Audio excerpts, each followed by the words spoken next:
We are live. Welcome everyone to our, what is it, Casey? Our third episode of Episode Moving three. Forward, episode 3. Nice, yeah. So this is our Moving Your Business Forward web series hosted by ShipBob, where we pretty much bring on different brands every single week, and we really just have an open discussion. With trying to understand of like what's going on in the landscape, what people are seeing, how different brands are really adjusting their digital strategy, whether that's, online or offline really too, and just kind of providing advice. And so for this open forum, I like to make it a little bit more clear. It looks like my friend Ethan, and that's fantastic. We used to work at CPC Strategy all together. That's super funny. Great to see you, Ethan. So as you guys can see over in the chat box here, you can interact with one another. You can see, who's commenting or any of the questions that they're asking. And so, feel free to, join in the discussions there, provide your advice. Jonathan Cole. Nice. This is great. So as you guys can see, like I said, we're trying to keep it a little bit more organic, really no clear structure to this. It's just a lot going on. And we want to just, like I said, we're bringing people on like Leo and other brands to kind of just pick their brain of how they're navigating really just, e-commerce right now in general. And so we have Casey Armstrong, our CMO, that's going to be kind of moderating it. And I'm going to join in too and just kind of, asking questions, to Leo as well. But, Casey, you want to kind of touch on anything as well? Perfect. So Sarah Ribner, the CEO and founder of HyperY, longtime ShipBob customer as well. She's done quite a few events with us in person too. She should hopefully be joining soon. We're checking on any technical difficulties.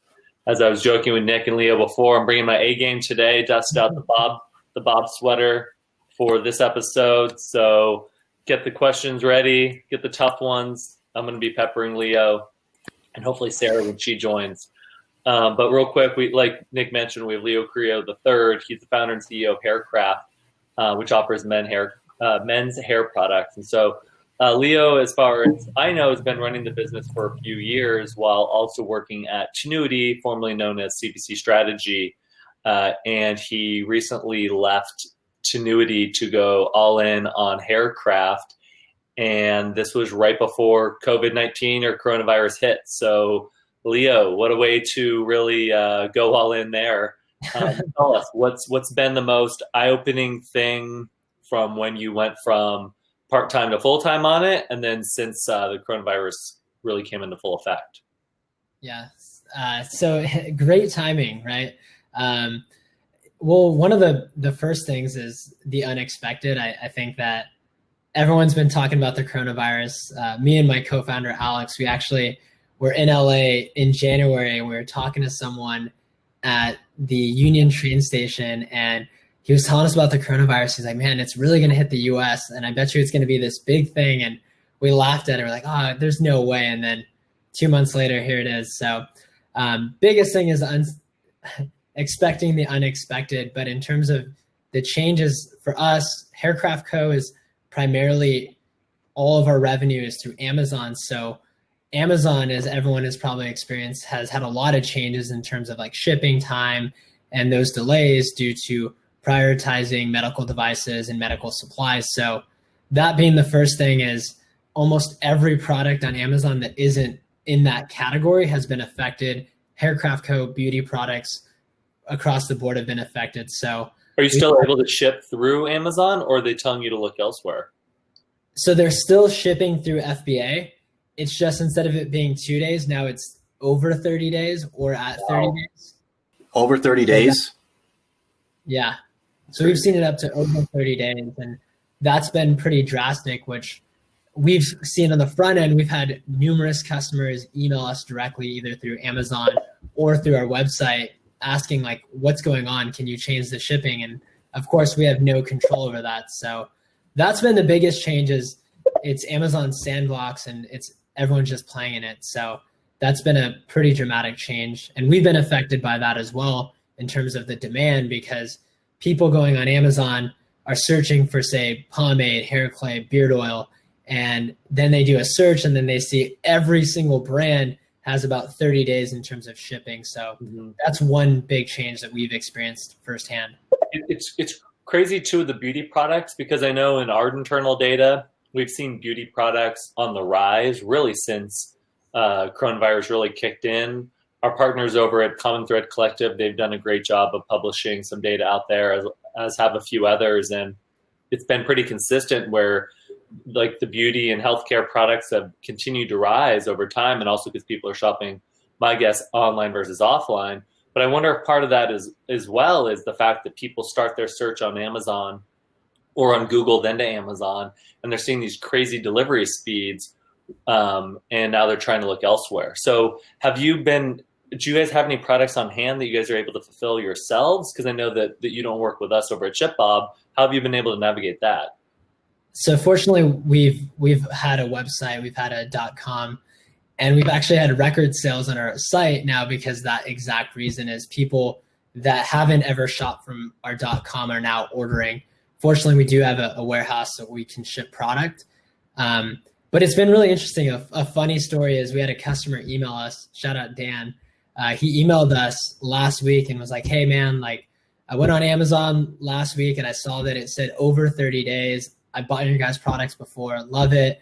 I just can't wait 30 days, man. Like, he's like, I actually live in San Diego. Can I pick it up from you? Or can I just buy from your site? Of course, we had him buy from our site.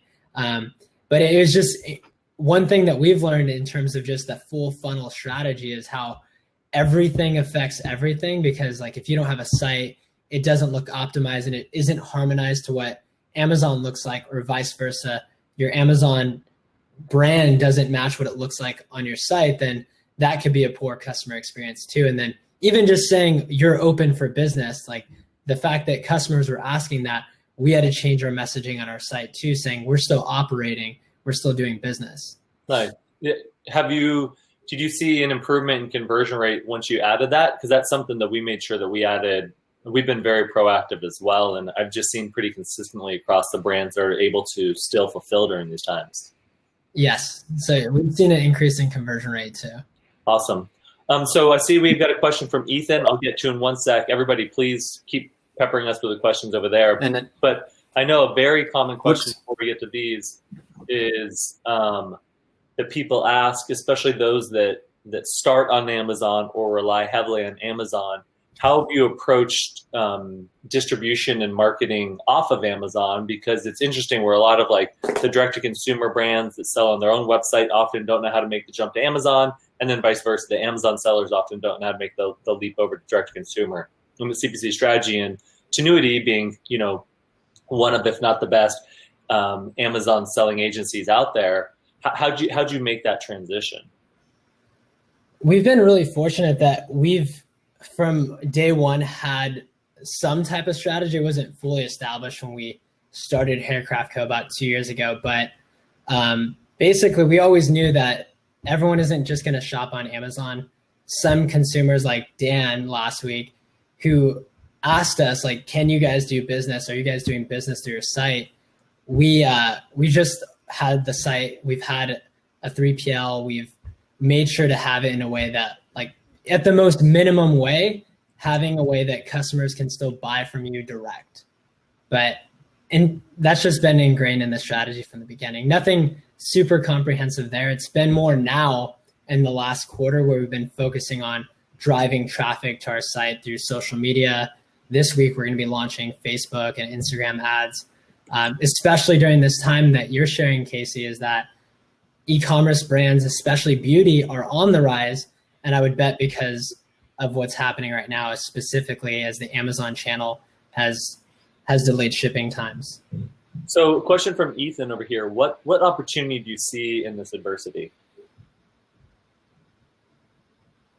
You want me to? Yeah, we'll throw that over to you, Leo. I can try some suggestions, but I want to hear from the operators.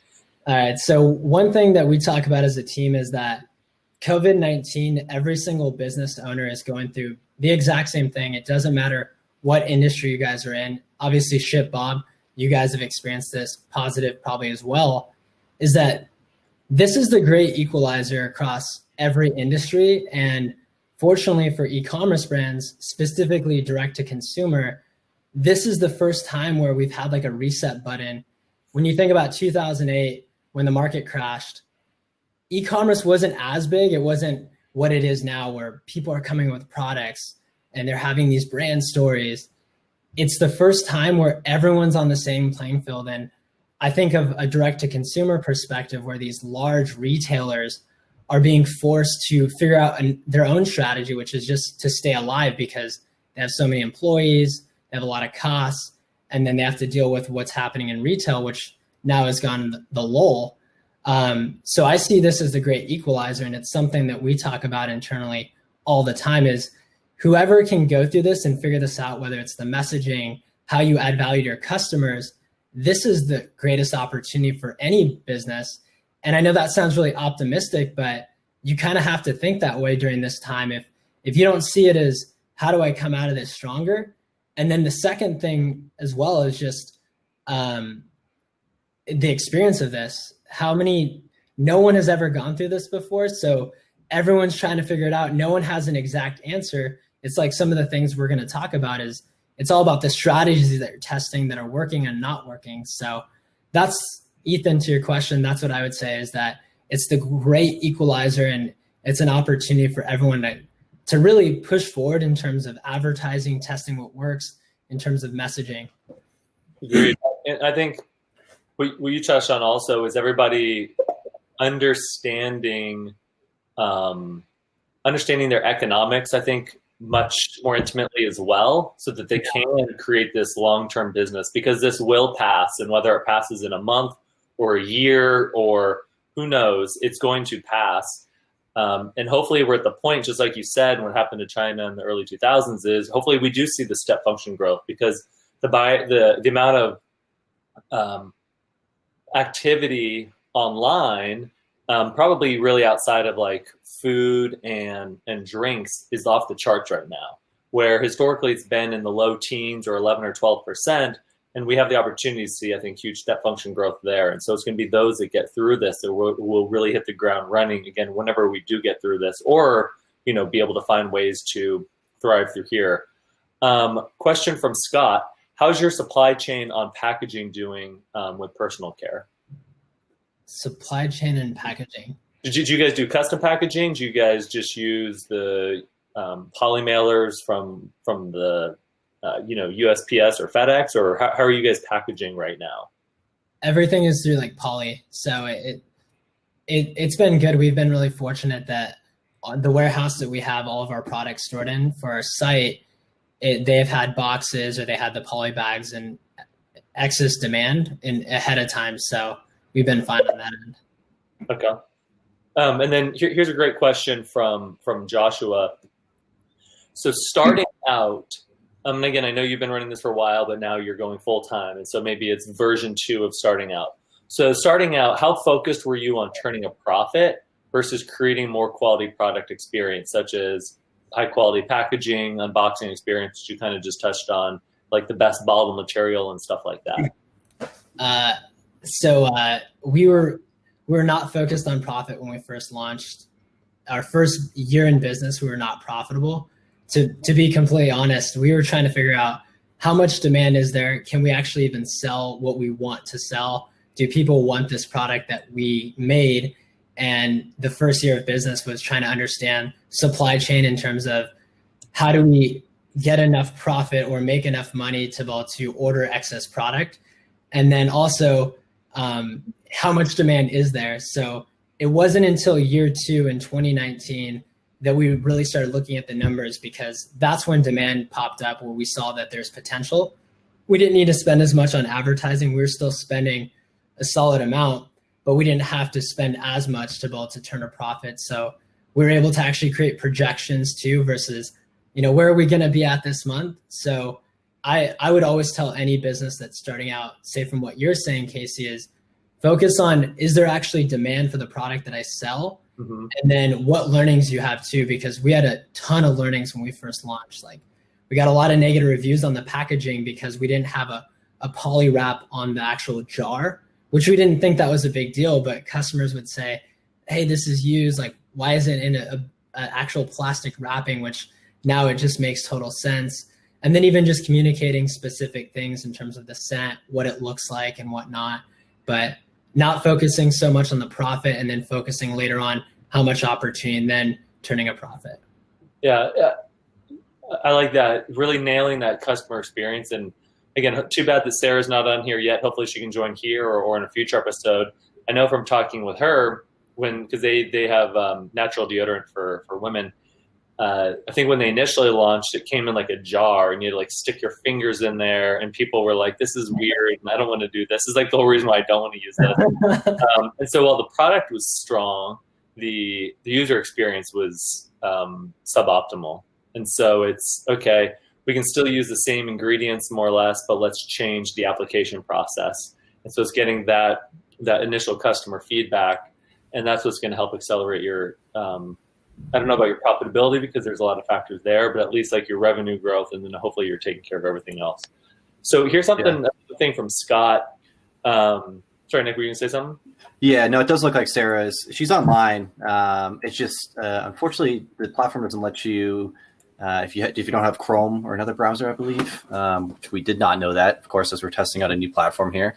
So she's online, just trying to see if I can get another audio, some other kind of audio going with her. So Sarah, just stay tuned and, see if we get this sorted out.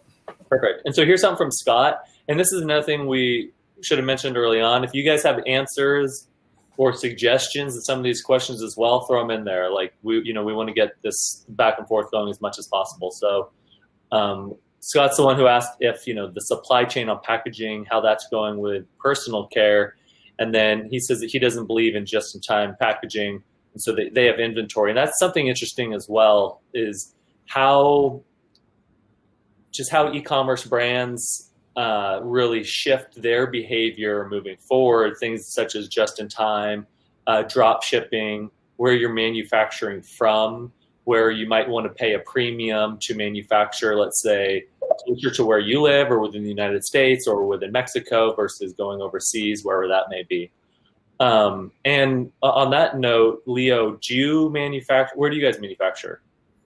So we've been manufacturing our products in China, and I'm proud to say this year we've started manufacturing all of our products now in the US.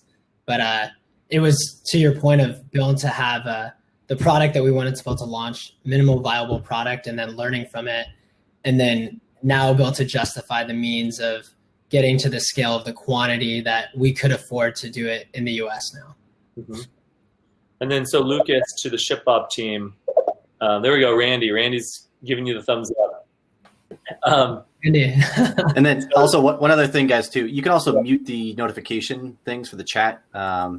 You just go up to the top. There's like a little mute sound notifications. You don't have to. I'm just saying. Are you telling me or are you telling the audience? I'm telling you guys, but you don't have to. You don't have to mute the sounds, but I will. I didn't know it was picking up everywhere. So from Lucas, to the ShipBob team, have you seen an increase in customer demand for 3PL warehousing because of COVID-19 as merchants are moving away from Amazon? So yes, I will say we've seen an increase in demand outside of Amazon, and we've seen definitely a huge increase in demand from Amazon. Something that we look at is, are these potential customers looking to work with us for the long term, or are they looking just for just a stopgap fix for the short term and then move back to FBA? But we're definitely seeing a lot of demand here, and actually a project that Nick and I are working on that should be live by the end of this week. I'll say it's going to be live by the end of the week to really light a fire under both of us. Is time in transit. And so that's what we've been analyzing across our entire network of all the different zones. What's the time in transit with the carriers? And what's been most interesting, that at least from my perspective, and this kind of brings us back to like Leo's point over that 30-day delivery speed. The carriers are still pretty more or less hitting their SLAs. They're still able to deliver within a certain speed. It's a matter of picking and packing and getting that inventory out in a timely fashion. And that's where a lot of the bottleneck is, at least from an outsider looking in on Amazon, knowing how we are covering that gap at ShipBob. And so where Amazon is prioritizing all of these quote unquote essentials, we are prioritizing those as well, but still able to get through all the other inventory as well. And so it's not a carrier issue. It's just, can your fulfillment partner get these out in a timely manner? Looks like we have another one over here. For some reason it's cut off. Why can I not see this? Cool. I'll jump back into some of my questions, and please keep them coming. So here's a question. It kind of ties into what we were just talking about, Leo. This is from Josh in the emails beforehand. One of the pre-ShipBob or pre-fulfillment supply chain is always a trending topic in these episodes. So again, from Josh, how do you find quality suppliers, especially in today's environment? And the second part was where you're sourcing from, but you kind of already spoke about that. Yeah, so I'll start with the China side first, just because that's where we started. So when we first were thinking about launching a product, we'd come up with our own product that we like mixed in jars and we were really proud of. And essentially we were hitting up manufacturers throughout the US to see what would it cost to get 3,000 units to go. And then you have to pay for the chemist to like make that product. So we didn't know that, but we contacted probably 20 manufacturers in the US at that time. And the MOQs were really high. And it was just looking up like beauty supply chain or beauty manufacturers in the US, pomade manufacturers on Google. And eventually everyone that we contacted, when we had looked at the price of the labels, the jar, the actual chemist to make the product and test it, and then actually having the MOQ of 20,000 units or 10,000 units, there was just no way we could afford that. Mm-hmm. So then we thought to ourselves, I wonder if Alibaba has pomade. Like, is that even possible? And we thought there was no chance. And then sure enough, we go on Alibaba and we look at pomade, and then there's like hundreds of suppliers all over the world. So we went through probably like 40, and there's like different certifications you can look at in Alibaba to see, do they have this certification? Do they meet these quality things? And we had worked with probably about 20 of them with our mixture that we made, and we shipped it to them. And this is all over the country. And eventually we found the manufacturer that we went with, and they delivered us different samples. We kept trying it, and eventually found out that was really good. And we had used them for 2 years. In terms of the US, we had some relationships back with the conversations we had 2 years ago that we were able to kind of come back with those MOQs and negotiate. But honestly, just a simple Google search if you're starting in the US, and then obviously on Alibaba, depending on what you're doing, you can look at all the different criterias, and there's plenty of YouTube videos on that. Yeah. Alibaba, I feel like they literally have everything. Everything. So it's almost like a rabbit hole. I don't even want to get down because like the stuff that may be available. But yes, they have a lot. So another question from Lucas. I actually really like this question, and I think we could open up. Would love to hear people in the comments chime in as well, and then Leo and Nick. So from Lucas, do you think that the impact of COVID-19 will continue to keep customers away from Amazon because they rely more on their own store, other distribution channels? So actually, I want to like modify the question afterwards as well. So I think his question here is, well, it says, do you think we'll continue to keep customers away from Amazon? But then I guess the second part says because they rely on their own store, other distribution channels. That sounds to me more like, I guess maybe our customers, so merchants. I think it's a great forcing mechanism for these merchants or these brands to start to diversify, because while Amazon offers a great solution, drives an insane amount of traffic, the intent is off the charts. They have a lot of other functionality that they provide as well, such as FBM for the merchants that fit within that bucket. How that's going to play out, I don't know. I think controlling your own destiny and owning your own platform, there's been such a spotlight on that through this pandemic. With the Amazon changes as an example, or maybe like a microcosm, where Amazon can, I think what they're doing is for the greater good, where they're prioritizing essentials and getting, more people what they actually need. Like I know I utilize Amazon and direct-to-consumer stores all the time. I have several little kids, and so we got to take care of the fam.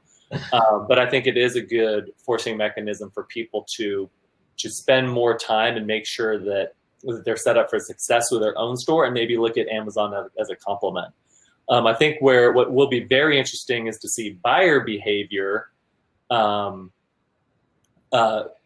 how that's impacted on Amazon. And something that I hope to see, and this is nothing against Amazon, but I think to help continue to accelerate the growth in small businesses and in the greater e-commerce ecosystem is, as buyers, like with Leo's example, he has people coming to his website that typically would have just bought on Amazon and saying, I will literally drive to your house and pick this up.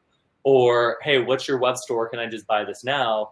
And so especially, will people start to familiarize themselves more with these direct-to-consumer brands or become more comfortable buying off of these? And something I know before I joined ShipBob, I was over at a big commerce, and a big focus of ours there was on the digital wallets. So Amazon Pay, Apple Pay, PayPal One Click. Shopify has their own Shopify Pay. There's companies like Fast and others that are rolling out just faster checkout options. And so as people are able to check out faster and I'll get this like Amazon type experience on the front end, will they just become more comfortable buying from the direct-to-consumer brands? So anyways, that's something I hope to see. I guess we'll see if that actually happens, but we are seeing it. We are definitely seeing it today. And if you look at a lot of the data that we're putting out there, along with others in this space, like where we are seeing a boom in direct-to-consumer purchasing. All right, now that my rant's over, let's see. As Nick asked, if anybody wants to come on and ask a live question, yes, we'd love to have you. So we can actually pull people on stage. I would love to see this happen. We had to do it, and we're in episode 3, and we have many more episodes to go. We kind of got somebody last week, like with like an asterisk. But yeah, that's true. Ethan, I see you out there. People can get on stage. Yeah, they come on and join us live. I know Ethan, we work together. You shouldn't be afraid. You should be able to ask us a question, but I'm going to leave it at that. Casey, I'll leave it there and see if anyone wants to join us. Awesome. And yes, Lena, thank you. Glad you agree. We'll see what happens. And this is where, again, a lot of these, the merchants need to step up as well. So let's see, from Scott, hallelujah. So we might not be as efficient. I think this is about Amazon who's saying, but when we have our own mix of channels in and out, we're able to adapt. Completely agree. So it's not Amazon or, I think it's Amazon and there's a right time for Amazon, and maybe there's certain products that you utilize on Amazon. At the end of the day, they need to make money as well, and so they're going to take a cut. Again, they're driving traffic, so maybe that's cheaper for certain brands, but it's just thinking about it like as a complement versus like a competitor.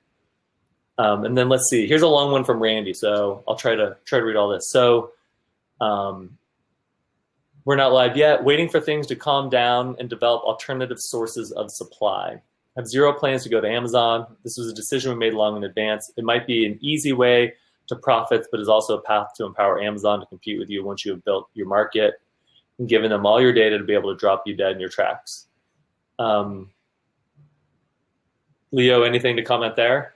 Yeah, Randy, that's when I worked at Tenuity, that was something I heard from large enterprise brands all the time. And I actually just had a conversation with a large brand today about this. And it makes sense why a lot of people would not want to shift to Amazon, because you don't get any customer data. You don't know who your customer profile is. Unless you're doing DSP, you can actually see some of that data. But for the most part, you don't get any data. And some people that might shop from your store, your .com, decide now to go to Amazon. But the thing I always say is, do you care about the data, or do you care more about getting customers? And like, also it's just a company based on like your mission and what you're trying to do. Like for us, like we started on Amazon, but our vision is to impact men to look good, feel good, and be great. And the more places that we can go where our customers want to be and shop, that's what we're going to do no matter what. So if there's another marketplace that more people are shopping on, like that's where our customers are looking for our products, that's where we're going to go. So I would just think about it in another light too, is what makes it easier for your customers to convert? Because I see the other side too, where brands that didn't sell on Amazon, when I used to manage clients' accounts as an account manager, I would be bidding on their keywords because they weren't on Amazon. I'm just going to use I'm not actually going to use a brand example. I've seen people do that to Away, because I was looking at for Away products, the luggage brand on Amazon. They purposely don't sell on Amazon, and all our competitors were getting much cheaper clicks because they were not on Amazon. But sorry, Leo, please keep going. Exactly, that is, if they're not on Amazon, like I remember this one brand, we were making $15,000 a week on one keyword because they weren't on Amazon. Jeez. It was insane. It was the best client report I could send. I was like, hey, look at this. But that would be the thing, is just, where do your customers want to shop? And then as consumers become more intelligent and like as they change the way they want to shop, people want 2-day shipping. Yes, you can offer 2-day shipping on your site, maybe, but people are going to shop the way they want. You might lose a customer because now they don't see your product on Amazon. So that's what I would say there. Let's see. I like it. We got some disagreements in the chat. So Scott actually sounds like he aligns with you, Leo. He says, I disagree with Randy. Meet your customers where they want to be, Amazon or Walmart, or the consumer has habits. And then Randy says, I want customers, just don't want them to hand over to Amazon. Seen too many stories victimized by them. I think you're both right. And this is where I think there's no one right answer, but can you utilize Amazon to then bring those customers over to your website so that you can start to own that data? And some people say flat out no on Amazon, and that's totally fine. Yeah. Of course, that's your decision as a business owner. But there are some potential ways to utilize Amazon, and we have a lot of customers who do this as well, where can you offer things that are not on Amazon to get them over to your website so you can start controlling that conversation and be able to build a more long-term relationship with them. So it looks like Ethan said, tag me in. Nick, you might be working on that. And then Jacqueline has some questions that I had teed up from her before also. Jacqueline says there's some great questions under the questions tab. Here they go. They were lagging for me. Yeah, they were lagging. There's definitely some good ones in here though. Awesome. So let's go with Persephone. So it looks like she threw this in chat as well. What Amazon advertising strategies have worked best in maintaining a healthy, I don't know what ACOS means, but while having to scale back ad campaigns due to decreased demand on Amazon? And actually, maybe that's something interesting to touch on too. Has demand decreased for you on Amazon? And then how are you handling your Amazon ad strategy? That's a really good question. Actually, one thing that I was going to bring up. So in terms of ad spend and ACOS, so that's advertising cost of sale. There we go. Sorry, Persephone. I'm the one that doesn't know. So keep going, Leo. So one thing that we saw really quickly, it was a week after the NBA got shut down, which I'm so sad. I'm pretty sure the Lakers were going to win. Hopefully the season progresses. But what we saw almost the next week is impressions stayed the same. So just as many impressions, just as much demand, but conversion rate just dropped. So they were sitting at a 50% conversion rate. We were down to 25%. Was this after they modified your fulfillment? No, this was before that. This was a week after the NBA shut down, where the March Madness tournament, everything just started slowly but surely. People were being more aware of what COVID-19 was, coronavirus. So anyways, we saw that and we're still selling what we normally sell, but our ACOS started to increase because it took more clicks to get a conversion. So our budgets were going to go out. Then what happened was the following week, that's when quarantine got implemented. And then it was we saw a significant drop off in sales. Impressions kind of stayed the same, but what we noticed is we're spending just as much as we were before. We weren't getting as many sales, say it dropped by 50%. And what we had to do is either choose to try to chase sales to get sales, which would be unprofitable for us. So that means a higher ACOS, higher advertising cost of sale. So we just shifted back, is rather than chasing sales, and this would be one big takeaway I'd give everyone in the audience, is rather than chasing sales, what we decided is Amazon needs to be a very profitable channel for us right now, because we know the shipping got delayed. This happened right after that. Shipping got delayed. Less people are searching on Amazon for specific products that we sell. We saw that impressions are dropping off. CPCs are increasing or decreasing depending where we're at. So we reduced bids, we reduced budget because we wanted to make sure that our ads were profitable during this time versus before this all happened, we were okay with running with a higher ACOS because we're fine being at that rate because we're still profitable. But the moment demand decreased and conversion rates decreased and Amazon fulfillment got delayed, ACOS increased. So I would tell everyone, specifically if you're impacted by COVID-19 and you're seeing your ACOS increase, check to see your conversion rate. See what your conversion rate is. If you're a seller, you can see that in the back end in your business reports. See if that's dropping off. If your ACOS is increasing, check the clicks, see the keywords that are not converting, and make Amazon a profitable channel for you right now. Reduce budgets if you have to, and use that elsewhere. So for us, that budget that we had forecasted for us on Amazon, now we're putting that towards Facebook and Instagram ads, which that's where there's so much more traffic right now and CPMs are down. So it's an opportunity to shift. So long answer, but yeah, try to focus if you're being impacted by COVID-19, making Amazon a profitable channel right now and not chasing sales just to get the sales. Love it. That was awesome, Leo. And let's, definitely get into the weeds. I'm hoping a bunch of people were either taking notes or firing up their Amazon accounts to check, where are they seeing drops in conversion rate. And this is a good time to get granular and get to the keyword level or the ad group level and see what is and isn't performing. And again, just focusing on profitability now and seeing, if you can get through today's environment, when things open up a bit more, the opportunity is much bigger. And so you did mention Facebook and Instagram. Takes us perfectly into Joshua had a question. What marketing channels or strategies, in your opinion, do direct-to-consumer brands not utilize enough?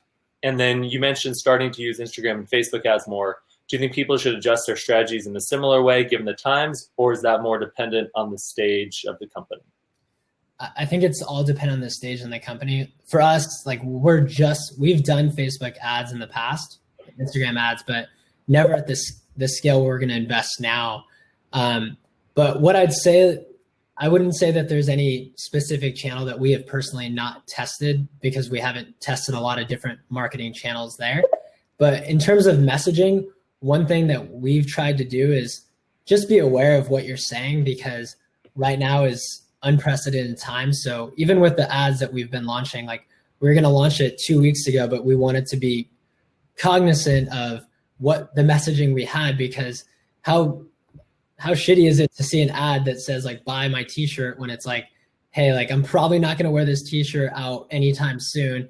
And it's also COVID-19 or just ads that have been running for a long time that don't relate to what's happening. And actually the first ShipBob webinar you guys had 2 weeks ago with the supply CEO, I love what he said. And we adjusted based on what he said too, was just the messaging on your site.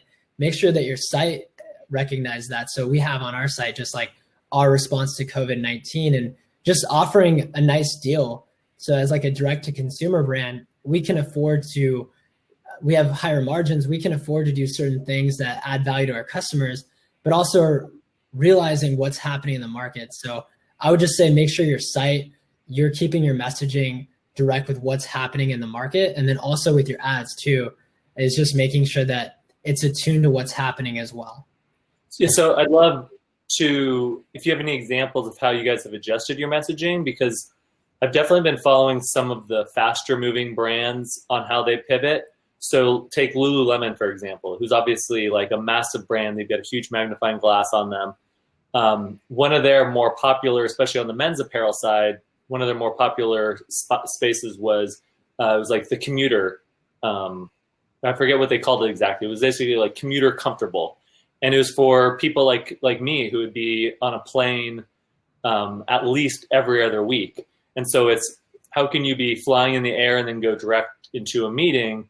And now they've shifted pretty quickly where they're now focusing on things. And I actually see them keep changing the verbiage that they're probably testing to see what's getting the most clicks and conversions. And so now they actually call out, where is this?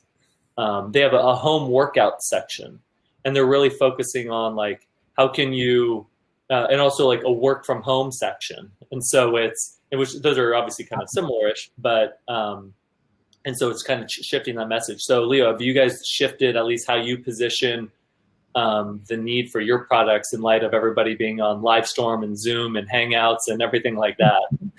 Yeah, so a specific... And having a lot more hair to like deal with as well, so we can't get haircuts. Yeah, so that'll be messaging as quarantine progresses for sure. But one is like with Instagram, which is non-paid, is just the content that we had mapped out for the month would have just been more about the hair product versus our director of brand, making it more relatable to whoever is seeing our content. It's about what's going with COVID. But in terms of ads, like you guys are getting first take into some of the ad copy we have. So I like it. Conference call responsibly, get your hair right. Freshen up your video conference calls, things like that, we're going to still say in some of the other parts of the ad copy, like buy one, get one free, or buy one, send to a friend as one of the deals that we'll be offering. But just making it more relatable in that way. It's not to make it sad or like we're in this together too. But just making it more about like, hey, we understand that this is a crappy situation. And how many times have we seen our friends that are doing happy hours on a Zoom call too? So just making it relatable. Love it. Perfect. And now we've got somebody on stage. What's up, guys? Hey, first person to join us live. This is fantastic. Can you hear me right now? Yeah, we can hear you. Everyone, you're live now. Awesome. So am I just tossing a question out there? Yeah. All right. Yeah, Leo, I think you already kind of brought up some of the points, but times are changing. Everyone has to pivot. And as you mentioned, the return on investment on advertising, top of the funnel, even some of the bottom of the funnel advertising, just throwing it at keywords, hasn't been there as conversion rates drop. So what have you used as tactics or strategies to get more scrappy and creative with your marketing, whether it's tapping into your existing customer base, which is your most, powerful probably asset right now, and offering discounts or trying to get them a subscription, or any other kind of, strategies that you guys have leveraged to try and make up some of that revenue gap? Yeah, so deals for sure. Giving a promotion, because I mean, it really sucks what's happened in the economy, how many people have lost their jobs. And right now you should still try to focus on growing your business, but also be aware of your customers. So we've been offering coupons on Amazon. We've been offering buy one, get one free, or a discount on our products as well on our site. Another marketing tactic that we had tested for a while is just targeting specific products that are in demand. So you can do product targeting on Amazon, product targeting ads that live beneath the buy box or on the product detail page. So going after those high demand products that are on Amazon. So for instance, toilet paper or paper towels, which you'll probably not see available at all. But going after those type of products, because the intent to buy is already there and you get to land on their product detail page. So that would be a strategy that I know a lot of people aren't testing out right now, but it's definitely... To clarify there, you're advertising tangentially related products on these high demand products within Amazon. Exactly. Yeah, you can target specific products. You can choose the ASIN, which is what the Amazon identifier is. So going after those products. Interesting. Awesome. Ethan, you got more for him? Ethan, good to see you, man. You too, man. I mean, that's all I got right now. There's been a lot of good questions, but I'm just enjoying the show. Awesome. Well, thank you for jumping on. Nick, you're on mute. This platform. My bad. Well, it's good having you on. First person to join us live, so that's great. If anyone else wants to join us live, feel free. But good question though, because I think it's really important. I've seen some pretty creative stuff going on with email marketing, actually, in general for a lot of the brands that I purchased with. I know that they know that I've purchased a lot of their products in the past, especially this one company, Zenny Optical, for instance. Now they're trying to upsell me. Or cross-sell me during this time too. And I, getting much more emails from them recently, which, in the past I haven't. So I think that's definitely a huge channel that, I would think that it's going to be, great ROI for a lot of these brands. So another thing that actually my co-founder's been spearheading is just blog content from an SEO perspective. We've been writing out content that is specific to what people are searching online as well. So for instance, people have a lot of time right now to do a lot of education, and where we never focused on blogs or SEO, now putting that time and effort towards what do people look for when they look at sea salt spray or hair clay or beard oil or hair pomade. So educating more consumers as well, and thinking about it in that way. Oh, I love that. It's like the search terms have shifted. We've seen that at ShipBob, definitely. And so it's trying to get as much of that data as possible. And then, yes, what can you get out there? And like you said, people have time. And so maybe they'll watch videos or they'll do that DIY more themselves. So here's a great question from Christina. We'll throw it out to you, Leo, and then we'll see if I can add anything to it. So from Christina, do you foresee an impact or buyer trends with the direct-to-consumer international sales? So we talked about domestic, or I should say my answer earlier was primarily domestic. And then such as shopping local versus import. So Leo, I don't know how much you guys sell overseas, but anything that you can add there. We don't sell overseas really at all.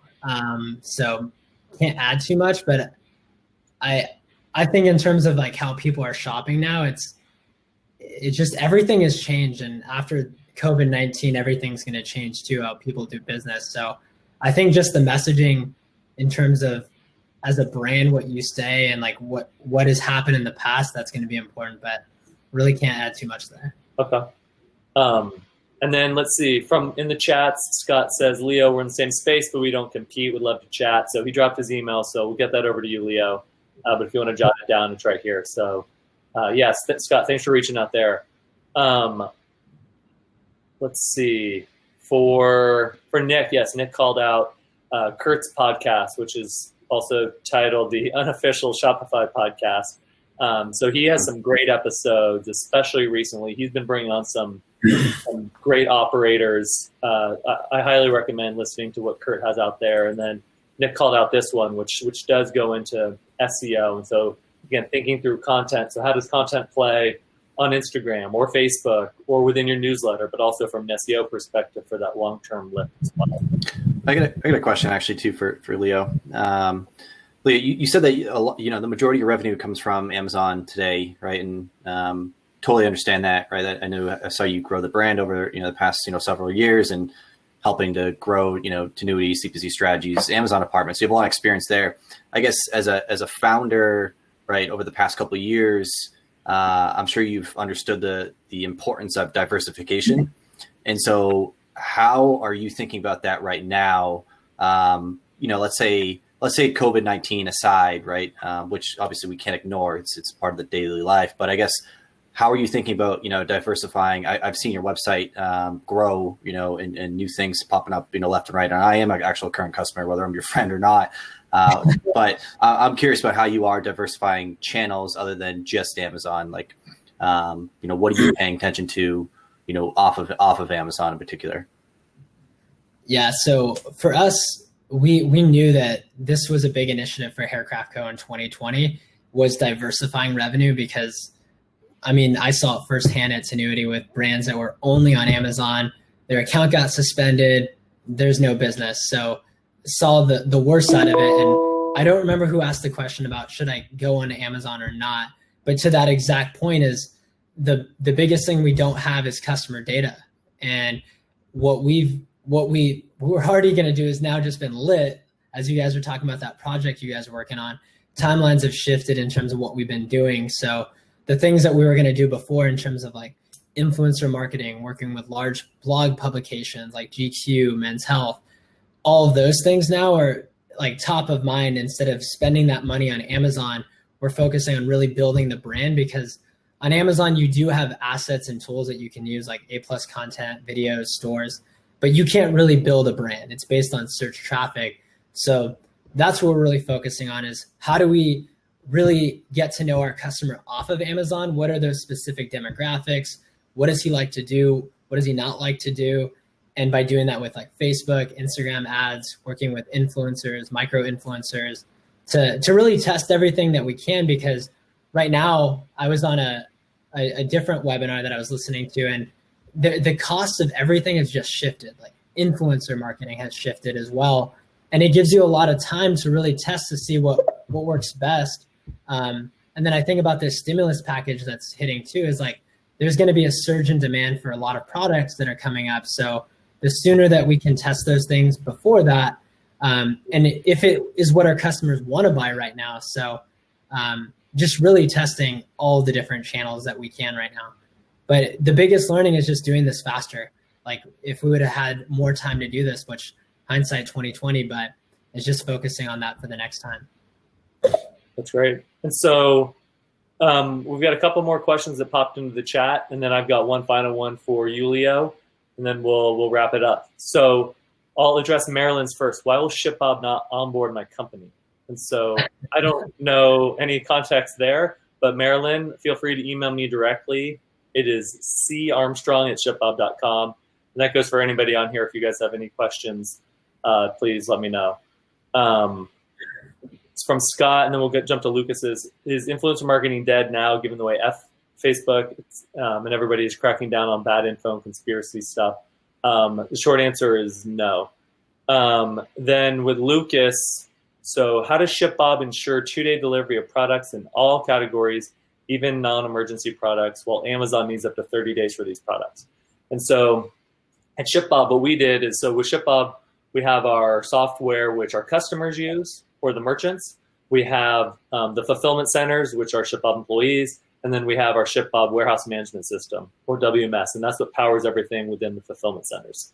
And so within the WMS, we updated that to prioritize essentials. But we also have a 2-day program or expedited program. And so we prioritize that as well. And based off the volume, the way that we've staffed, we can get all of those out within the same day. And so that's how, the reason why Amazon is not able to do these within the 30 days is because they have such demand from all of their sellers for these emergency products, and that's what they're prioritizing. And so it's not a carrier issue, it's Amazon prioritizing and only fulfilling those items. And I know that Amazon's been shutting down different fulfillment centers. Like I think that they shut down or stopped fulfilling from some of their apparel focused fulfillment centers because the demand there has dropped, and then there's a cost of employing the people in those fulfillment centers all the time. And so how they're handling that is I'm not necessarily privy to, but I hope that answers your question on how we're able to still provide that 2-day. And as I mentioned, so there we go. Nick dropped his email in here as well, and my email. So everybody feel free to reach out to either of us if you have any questions. And so my last question for you, Leo, what's your number one piece of advice for fellow operators and e-commerce owners over the next 30 days? One is focus on, depend on where you're selling, is one is where you're seeing a drop off in demand or traffic, is pivot where you need to. I talked about Amazon specifically because we can relate to that, is if you're seeing that's an unprofitable channel, make the appropriate changes there. And then the second thing is focused on multiple other channels that you can really get your brand out there. For instance, we talked about this with like Facebook and Instagram ads, is the data's out there. People have already shared that CPMs are down. So that's where you can put your next pivot, is invest that next marketing dollar there, but make sure before you do that your site's optimized with the correct messaging that does relate to your customers. And then with your ads, make sure that the messaging is being in tandem with the circumstances of what are happening right now. And it's just testing everything. Nothing's going to be a quick win. It's like when we start with Amazon, it wasn't a quick win, but it took time for us to gain some success there. And don't get down on it if something isn't working, because things have to be measurable. You have to have a process in place in terms of what's working and what isn't working, and then review what didn't work and what did work, and then pivot based on that. But just really focus on what's best for your business. I think I've met so many people in the last month that I've talked to, other entrepreneurs that are just chasing the revenue and they're not focusing on what's actually smart for their business. Because if this progresses all the way to, say, July, worst case scenario, August, do you have the cash flow to sustain your business, to help employees that you might have, or whatever things that you have in the pipeline? That's got to be the most important thing, is cash flow. And you're not just spending money to spend money. You got to see some type of return depending on what your strategy is. That's awesome. Thanks, Leo. what I'll add to that is also just knowing your customers better. If you're emailing your customers, maybe sending it from your email. So and ask people to reply. Get to know your customers better so that when we do come out of this, you know who they are much better, and you're starting to build more of a community and the relationship and the rapport with them long term, because those are the customers that will hopefully be with you for the long term. So Marta snuck in with one last question. If you Can I add to that really quick? Yeah, please go for it. Something I've been doing for every order that comes to our site, they almost always have their number there. I've called every customer. I know that sounds kind of wacko, but like just asking customers like, hey, thank you so much. Like, we appreciate your business. And it's such a cool feeling when you get to connect with them. And obviously it's based on the volume, like, you can't sustain that forever, but just connecting with them. And what I started asking is like, why did you buy from us? And how did you find out about us? And I've learned some very interesting things of how people have found Haircraft Co. and what was the reason why they've ticked to buy. And also we've adjusted our site, our messaging based on what 20 different people have said. So definitely advise that to connecting with your customer. I love it. So let's see, Martha snuck in. If I work with ShipBob, will my products be placed in multiple centers? That's up to the merchant. And so we give you suggestions based off of your shipment data, what we think would be best for your business, but that's 100% dependent on each merchant. If you want it in one facility, if you want it in 8 facilities, that's in which facilities you want them in, that's completely up to you. So as Nick mentioned, next week, same time, same place, join us again. Keep the questions coming. Hit us up with them. Leo dropped his email in there. Leo, thank you very much. This was great. I know I learned a lot. Loved how you got in the weeds too. You know a lot about Amazon and just selling directly to consumer. Nick, thanks for putting this on as always. And thanks to everybody joining during these times. I know there's a lot of stuff you can do, and let us know how we can keep providing as much help as possible. Awesome. Thanks so much, Thanks guys. so much. Yeah, Bye-bye. you too.